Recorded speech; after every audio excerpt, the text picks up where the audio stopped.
ডাকাতরা ভাবলো যে ওটা আমি, আর ওরা আমার মাকে মেরে ফেললো। আমি জানি না ওই ডাকাতরা কারা ছিল, কেন আমাদের মারতে এসেছিল, কেনই বা আমাদের বাড়িতে হামলা করেছিল। কিন্তু এখন তো আমি একদম একা হয়ে গেছি। আপনি আর রকি ছাড়া এই পৃথিবীতে আমার আর কেউ নেই।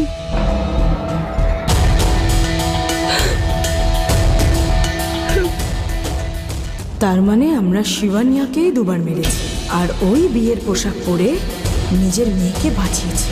মরতে মরতেও আমাদের বোকা বানিয়ে গেল, কিন্তু এত কিছু করেও নাগমণির চাবি নিজেই দিয়ে গেল। আর আমি ওকে এক্ষুনি এই মুহূর্তে অপহরণ করে বন্দি করব।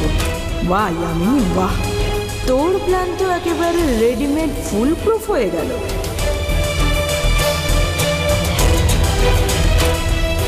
দেখুন, ও বলছে ও আপনাদের ছাড়া আর কাউকেই চেনে না।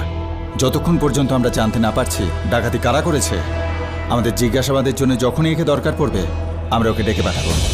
যে কোনো সময় ডাকতে পারি। হ্যাঁ ইন্সপেক্টর স্যার, আমি এখন থেকে এখানেই থাকবো। আপনার যখনই কিছু জিজ্ঞাসা থাকবে আপনি এখানে আসবেন। আচ্ছা বড় মা, আমি এখানে থাকতে পারি তো? হ্যাঁ হ্যাঁ, কেন দেব না মা? এটা তো তোমারই বাড়ি, তোমার মা বড় মা সবই তো আমি। আপনাদের চিন্তা করার কোনো দরকার নেই, আপনারা নিশ্চিন্ত হয়ে যান। ও এখন থেকে এখানেই থাকবে। Okay ma'am, thank you. আচ্ছা। এসো। চলো মা।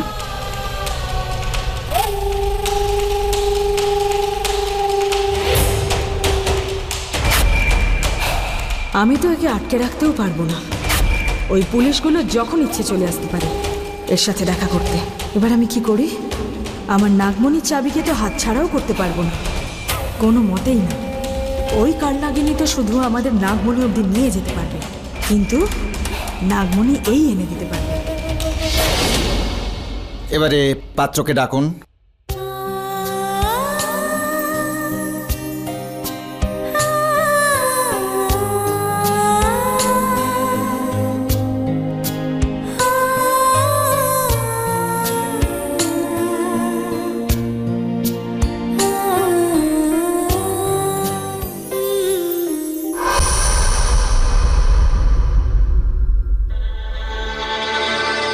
আমাকে এক্ষুনি ডাকবে হয়তো। আমার বিয়ে হবে, মালা বদল হবে, ফুলসজ্জা হবে, আর তারপর আমি হয়ে যাব মিসেস রকি মুখার্জি।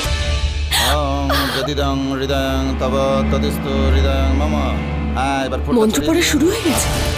আরে শেষা তাড়াতাড়ি তৈরি হয়ে যা, নাহলে তো বর আর লগ্ন দুটোই চলে যাবে। শাশুড়ি মা, আমাকে নিতে এসেছিস তো, কিন্তু এখনো তো আমি তৈরি হইনি। তোকে সাজতেও হবে না, মানে এত তাড়াতাড়ি করার কোনো দরকার নেই। তোদের নাগিনদের তো জামা কাপড় ছাড়াই ঘোরার অভ্যাস, আর এই বিয়ের পোশাকটা খুবই ভালো। আরে এর ভার তুই সইতেই পারবি না, এখনো তো অনেক সময় আছে। আমি তো শুধু নজরদারি করতে, নজর কাটাতে এসেছিলাম। কিন্তু বাইরে তো মন্ত্র পড়া চলছে, তাই না? হ্যাঁ, খুব তাড়াতাড়ি তোর মাথায় পড়বে তাই। তোর বিয়ে তো, আর বিয়েটা তো খুব বড় করে হচ্ছে, সব কাজ তাড়াতাড়ি হয়ে যায়। কত নিয়ম আমাদের। গণেশ পুজো, বর পুজো চলছে, তারপর শান্তিযজ্ঞ। এইবার একদম সঠিক লগ্নে সঠিক পাত্রীর সাথে আমার ছেলের বিয়ে দেব। আমি কি কোনো ভুল হতে দিতে পারি? তাই আমি ঠাকুরমশাইকে বলেছি যে যত পুজো আছে সব করুন। দুবার তুই ঠকেছিস, প্রথমবারও তুই তোর ভালোবাসাকে পাসনি, দ্বিতীয়বার অনেক কষ্টে পেয়েছিস। এক কাজ কর, তুই ঘুমিয়ে পড়, আধ ঘন্টার জন্য ঘুমিয়ে পড়, বিশ্রাম নে, ফ্রেশ ফিল করবি। দেখ আমি এই আইপডটা এনেছি, ভালো ভালো গান শোন, দেখবি খুব ভালো লাগবে। ওরে আমার মিষ্টির দোকান, আমাকে তো আজকে খুব ভালোবাসছিস। সেটার কারণ আমরা দুজন শাশুড়ি বৌমা হতে যাচ্ছি। হ্যাঁ, আরে সেই শাশুড়ি বৌমা, ঝগড়াঝাটি করবো, লাগানি ভাঙানি করবো। আমাদের দুজনের তো লেনদেনের সম্পর্ক, হ্যাঁ, তাই না কাল লাগিনি?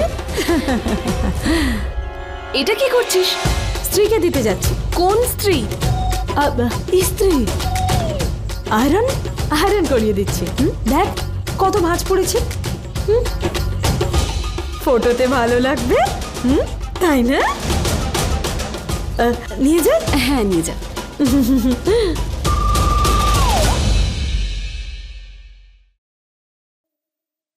এসে গেছে সেই দিনটা, ওই সময়, ওই রাত, আমার রাত, আমার ফুলসজ্জার রাত। আজ আমার বিয়ে।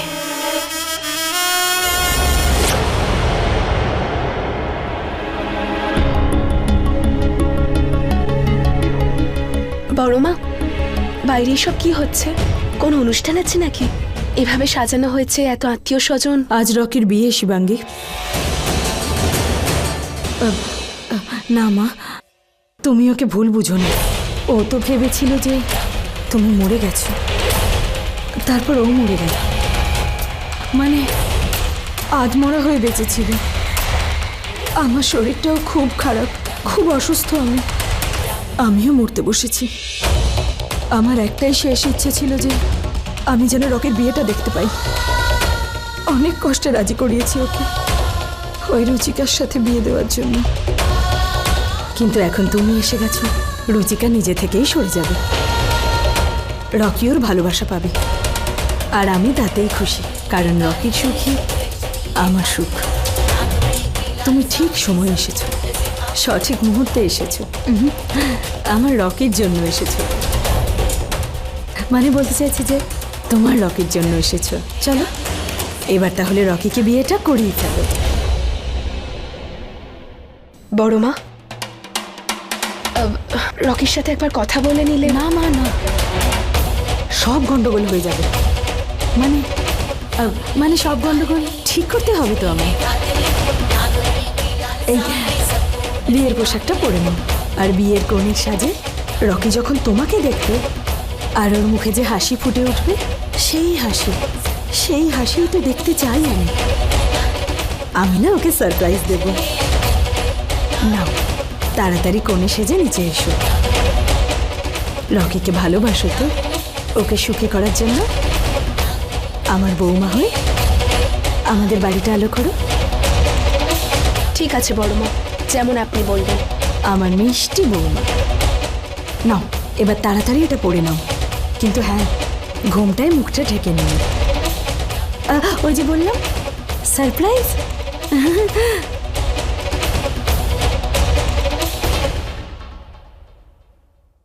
সারপ্রাইজ তো এবার আমি তোকে দেবো ইয়ামিনী। আমি এই বাড়িতে ঢুকে পড়েছি, এবার এখানে থেকে নিজের মা বাবার মৃত্যুর প্রতিশোধ নেব।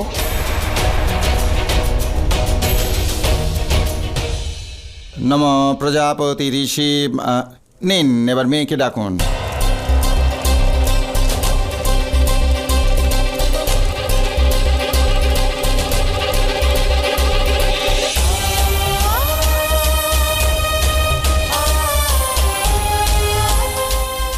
না, কোনেও এসে গেছে।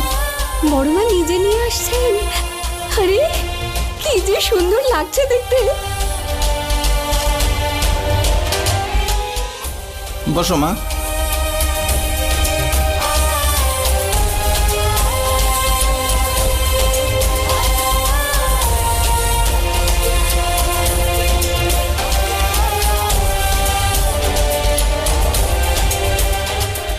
এবার তোমরা দুজন মালা বদলের জন্য দাঁড়িয়ে পড়ো।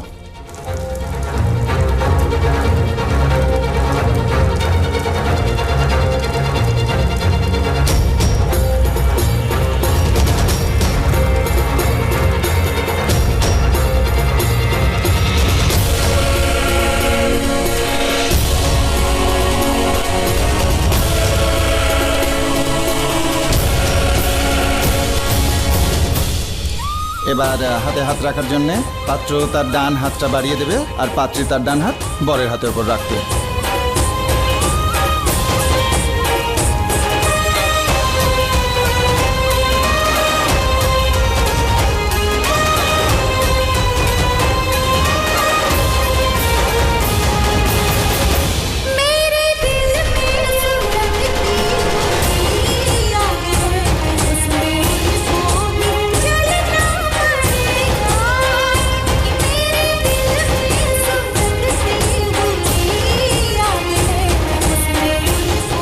এবার পাত্রীর বাবা মা কন্যাদানের জন্য এগিয়ে আসুন।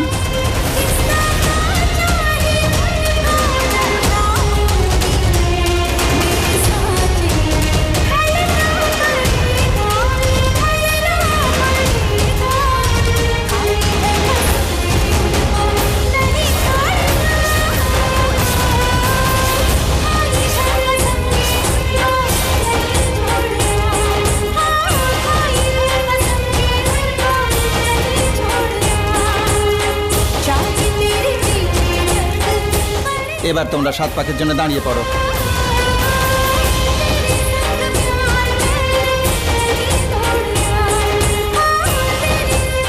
পাত্র এবার 7 পাকের জন্য আগে আসবে।